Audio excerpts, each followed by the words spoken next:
Hey, maar aan de tafel Peter van der Hoef. Jarenlang in de gemeenteraad.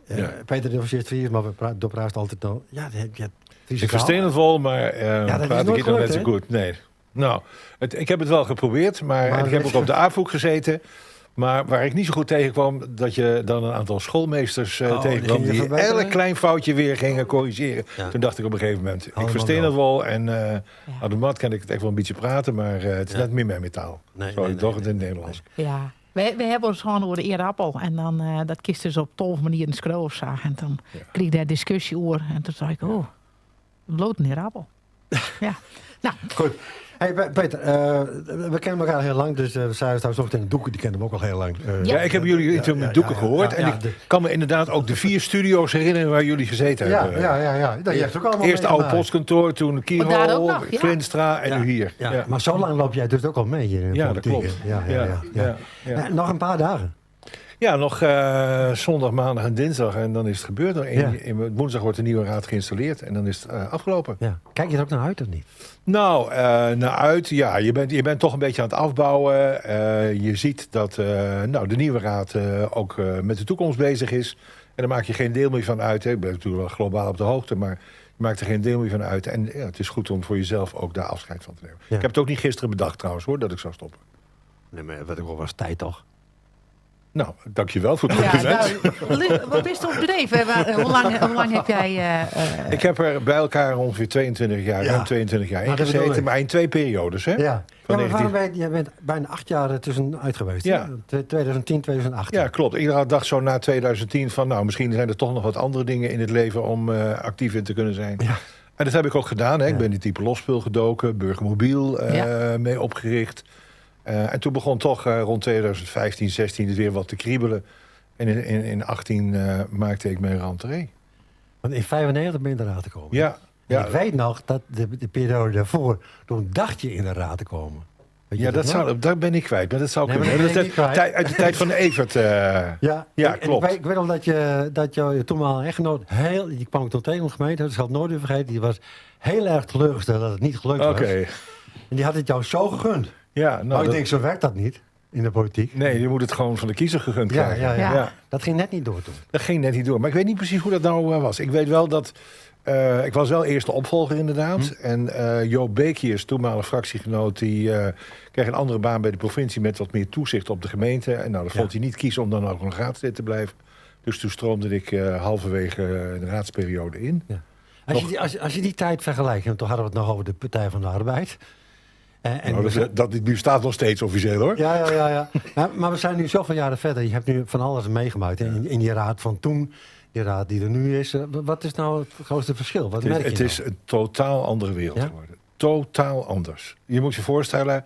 de telefoons waren er sowieso nog niet. Je had geen WhatsApp met elkaar. De bode had een commissievergadering en een raadsvergadering in de maand...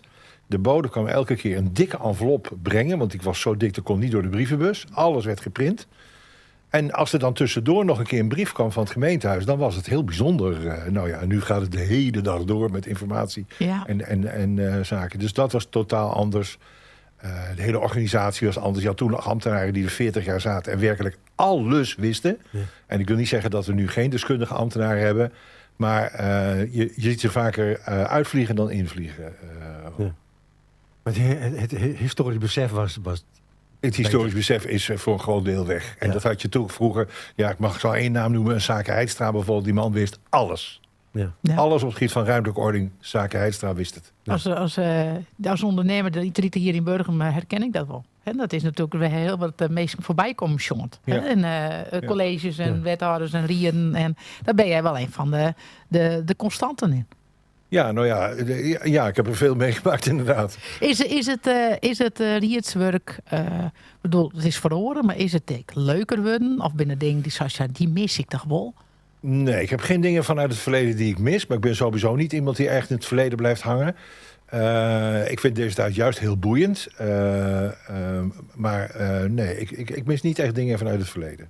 Nee. En zoals we de Karspoelen hebben, want daar ben we natuurlijk op een hichte voor. Die hebben hun eigen een soort afsplitsing.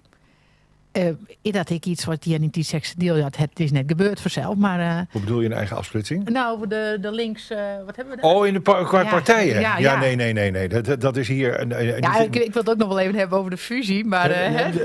maar Sociaal-democraten naar Kasper. Ja. Ja. Nee, maar dat is hier in totaal niet aan de orde. Kijk, wij hebben voor de verkiezingen van 22... hebben wij al, zowel GroenLinks als Partij van de Arbeid... al gezegd dat we na de verkiezingen... steviger zouden willen gaan samenwerken. En dat is eigenlijk in de informatie- en formatiefase... in een enorme stroomversnelling gekomen. Zodat we 4 maanden na de verkiezingen... al 1 fractie konden vormen. En daarmee liepen we ook landelijk voorop. Ja. En dat is allemaal in soepel en in grote harmonie gegaan. Dus er is geen enkel risico of überhaupt maar idee over afsplitsing... of nieuwe partijvorming of wat dan ook. Nee. Maar 1 hoopte men dat er 2 zou zijn, of 3 zou zijn, maar het is niet altijd het geval. Maar als je nou naar de sociaal-democratie kijkt, waar de Partij van de Arbeid uit voorkomt. Ja. Jij bent, denk ik, sinds 1978 lid van de partij? Nee, 1 januari 79. Ja. Nou, dan ben je niet voor niks lid geworden. Nee. Ja, dat waren hele andere tijden nog. Ja, is dat echt zo? Ja, ik ben nog lid geworden in de tijd van Joop den Uyl. De tijd van spreiding van kennis, macht en inkomen. Maar geldt dat niet meer? Nee, dat geldt niet meer. Want als je bijvoorbeeld spreidt... Nou, het zijn wel waarden die je zou willen nastreven. Maar als je kijkt hoe de samenleving zich ontwikkeld heeft. Als je spreiding van inkomen, als je dat bijvoorbeeld al kijkt. Hè? Nou, als ik terugkijk over die 30 jaar, niet dat ik in de politiek actief ben, is die kloof in de inkomenssfeer alleen maar groter geworden. Ja. En die wordt elk jaar groter. Ja, maar dan zou je toch zeggen... Ik denk zelf ook dat voor een belangrijk deel de onvrede in de samenleving, die zich op allerlei manieren naar buiten komt, dat die daarmee te maken heeft. Dat mensen zien dat er een deel van de samenleving gewoon amper rond kan komen. En dat een ander deel van de samenleving niet van gekkigheid niet weet wat hij moet doen met zijn geld. Nee, maar dan zou je toch zeggen, dan is het toch dat het toch de bodem voor sociaal-democratie. Ja, en dat zijn natuurlijk... We hebben altijd als Partij van de Arbeid ook landelijk... Dat zijn vooral landelijke thema's waar je het dan over hebt. Hè, over spreiding van inkomen. Daar hebben we landelijk altijd voor geknokt. Maar de tendens in de samenleving is toch een andere. Kennelijk zijn de krachten die het belang hebben om zeg maar, aan de bovenkant de boel in stand te houden... ik zeg maar even heel simpel... die zijn zo groot dat daar niet veel verandering komt. Ja. Maar als je... Hoe doe je dat? Want iedereen zegt het al. Hè? Je hoort ik ben het nog steeds... bedoel, als je het verhaal van Piketty bijvoorbeeld... de kern van Piketty is dat kapitaal veel meer belast moet worden dan inkomen. En zo terecht. Want mensen met kapitaal worden alleen maar rijker... En mensen met inkomen, een heel groot gedeelte, trekt het gewoon niet meer. Frans economen, en dat mensen weten waar we het over hebben. Ja, sorry. Zo ligt het maar toe. Maar vroeger kon een timmerman gewoon een inkomen voor zijn gezin verdienen. Hoefde de vrouw ook niet bij te werken. Nee. Ik bedoel, het mocht wel, en ik ben blij dat het kan. En dat vrouwen ook volwaardig participeren. Maar tegenwoordig is het gewoon nodig. Ja. Maar je hoort ook dat de Partij van de Arbeid, de sociaaldemocratie zeg maar, het contact met haar achterban totaal verloren is. Ja, dat als ik met jou zo hoor praten, het probleem is er nog steeds. Dus wat is er dan gebeurd dat mislukt is? Ja, ik kan er ook niet helemaal de vinger op leggen. Ik zie het ook hoor. Ik zie het ook in onze gemeente. Ik bedoel, ik weet welke dorpen vroeger hartstikke rood waren en die nu hartstikke PVV zijn bij landelijke verkiezingen. Ja, waar is dat misgegaan? Ik kan er geen antwoord op geven. Nee. Nou, je luistert toch ook naar de kiezers? Zeker, zeker. En wat zeggen ze dan? Ja, Geen idee. Nee, dat is toch wel tragisch, of niet? Ja, dat is zeker jammer. En daar moeten we ook echt mee bezig. En zeker in de nieuwe... Nee, maar je hoort alle andere partijen altijd zeggen... we moeten meer luisteren, dat is ook zo dogma. Ja, maar wij luisteren ook. En het domme verhaaltje rond de verkiezingen... altijd dat de ene wel een lokale partij is en de andere niet. Dat is natuurlijk onzin. Ik heb in al die jaren nog nooit een opdracht uit Den Haag gehad. Sterker nog, het is eerder een voordeel... dat je onderdeel van een landelijke beweging bent. Want als er iets wat wij vanuit het Rijk moeten uitvoeren niet goed gaat... kan ik Hap de Moeder Hoop bellen. Ja. Maar dan kan de FNP... die hebben dat geprobeerd geloof ik, maar het is niet gelukt. Maar dan kan de FNP niet. Nee. Of BFTD of zo, of andere lokale partijen. Dus wij zijn net zo lokaal. Laten we dat gewoon even uit de weg gaan. Wij zijn net zo lokaal als iedereen die zich lokaal noemt. Ja. Is Haptema de hoop voor de sociaaldemocratie? Nou, ik ben zelf wel erg gecharmeerd van Haptema. Ik vind het wel een hele goede... het goed Kamerlid. En wat de toekomst brengt de toekomst. Ja, volgens mij hebben we wel een paar meer hele goede mensen in de Tweede Kamer. Ik hoorde hem gisteren op de radio een interview met nog iemand. Die nummer 2 op de lijst. Esmalala. Ja, Esmalala. En ik zei, verdikke me. Hij is erg goed. Ja, hij is goed. Ja, hij ziet het goed. En hij is ook, super aardig en persoonlijk en attent. Ik had laatst een stukje geschreven na mijn laatste raadsvergadering op Facebook. En mijn vriendin woont in Sneek, dus daar ben ik ook wel eens. En hij woont er ook, dus we kwamen elkaar toevallig tegen. En het eerste waar hij over begon was, van de mooie reacties had je op je Facebook-artikel. Nou, dat zegt wat over hoe je in de wereld staat, hoe je met mensen, hoe je binding houdt met je partijgenoten die actief zijn. Ja. Hey, en als je terugkijkt op je carrière in de raad, waar ben je dan het meeste trots op? Nou, ik heb niet iets waar ik heel... ik ben op alle... We hebben ontzettend veel besluiten genomen in die 30 jaar min 8. Als je kijkt hoe Burgum er 30 jaar geleden uitzag en wat er allemaal bijgekomen is. Er zijn wel een paar hele grote besluiten geweest. Hele ingrijpende besluiten. Ik noem de centrale as, beslissing over de centrale as. Waar we 12 miljoen aan bijgedragen hebben. Maar waar ook de zeeën in de samenleving hoog over gingen. Ook in eigen partij. Ik herinner me nog heel goed dat ik een keer ik was toen fractievoorzitter, en dat ik een keer bij Harry Kampen, oud-wethouder Harry Kampen, aan de Lage Weg bij hem thuis mocht gaan vertellen dat de fractie besloten had de aanleg van de centrale as te steunen. Oh ja. Nou, je hoort wel aan me dat het niet een leuk gesprek was. De man heeft daar heel veel verdriet om gehad. Nou, het was een heel groot besluit in die tijd. Achteraf super blij dat we het genomen hebben. Ja. Want de leefbaarheid in de dorpen is er zo van opgeknapt. En dat was het belangrijkste doel. En iedereen die zei van Burgum wordt een dood dorp, het tegendeel is waar gebleken. Ja. Het tegendeel is waar gebleken. En een ander punt, wat minder positief is, zijn die er ook? Nou, ik denk dat ik liever aan de positieve denk. Ja, maar er zijn vast dingen... De ontvlechting, ik weet niet hoe de PvdA daarin zat. Ja, kijk, die samenwerking met de Karspelen is destijds ontstaan vanuit een soort angst voor herindeling. Dat is een beetje, laten we maar gauw samen gaan, dan hebben we 60.000 en dan kunnen wij in ieder geval samen verder.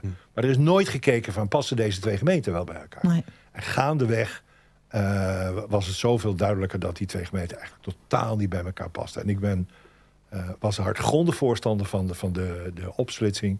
En ik zie ook wat dat nu gedaan heeft, ook in de organisatie. Want dat is ook van belang voor de inwoners van onze gemeente. Hè, dat ze ambtenaren hebben die weten, ik zeg altijd, ze moeten weten waar de Rinja van Nautenweg ligt. En dat wisten al die ambtenaren uit Achterkarspel en al die mensen die tijdelijk ingevlogen zijn en zo. Dus je ziet met veel meer elan die nieuwe organisatie weer bezig is om echt voor Tietjerkste deel de zaken te regelen die ze moeten regelen. Dus ontvlechting... Het was een pittig besluit, het was ook een duur besluit, het kost altijd veel geld, zulke dingen. Maar het was wel uiteindelijk een goed besluit. En wat komt er nu voor in de plek? Dus het raadswerk neemt steeds meer tijd in beslag. What's next? Voor mij, persoonlijk? Ja. Ik heb nog een bestuurlijke functie, dat blijf ik ook nog wel een aantal jaren doen. Ik weet nooit wat er op mijn pad komt. Er komen nu weer dingen op mijn pad die nooit konden. Ik zag bijvoorbeeld altijd hele leuke films langskomen van de filmclub. Maar altijd op de derde donderdag, of de laatste donderdag als wij raadsvergadering hadden. Ja. Ik ben met veel enthousiasme met een padelkliniek bezig. Dus wat meer sporten. Die wordt vandaag geopend, hè? De padelbaan. Ja. En dus dat Simon Zoet heeft dat georganiseerd. 40 man kwamen daarop af. Ik vind het ontzettend, ik heb het 2 keer gedaan, ontzettend leuk. En verder zie ik wel wat er op mijn pad komt. Nou. En we reizen heel veel. We hebben een campertje en we maken mooie lange reizen. En gelukkig hoeven we nu niet meer alleen in de schoolvakanties op. Precies. En wat wil je de nieuwe generatie raadsleden? Er komt ook wel wat verjonging en vernieuwing in. Daar ben ik super blij om dat we eigenlijk de hele periode al zagen. Als je naar de publieke tribune kijkt, waar alle aankomende raadsleden, burgerleden zagen, dan waren dat allemaal jonge mensen. Dat heb ik nooit meegemaakt in mijn tijd. Dus die wens ik een hele mooie periode toe, maar pas vooral op elkaar. Nou, een prachtige... Sluiten we daar maar die positieve opmerking voor jou sluiten we daarmee af. Want we zitten een beetje tegen de tijd aan te vroeten. Bedankt dat je hier wilde zijn. Graag gedaan. Misschien dat we jou in een andere hoedanigheid hier wel weer dat zou me zo kunnen. Goed.